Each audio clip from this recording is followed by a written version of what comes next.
芹菜切成末，猪肉切成末，胡萝卜切成末，豆腐里打1颗鸡蛋，放入切好的菜末，撒一把葱花，放入盐、五香粉、蚝油、胡椒粉，用手充分的抓均匀，放一点小磨香油，再放几滴老抽上色，加2勺淀粉，口感更滑嫩，搅拌均匀，然后用手团成小丸子，放入面粉中，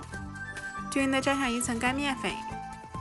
然后再沾上清水，再裹上1层干面粉，最后把多余的干粉抖掉。电饼铛选馅饼模式，刷少许油，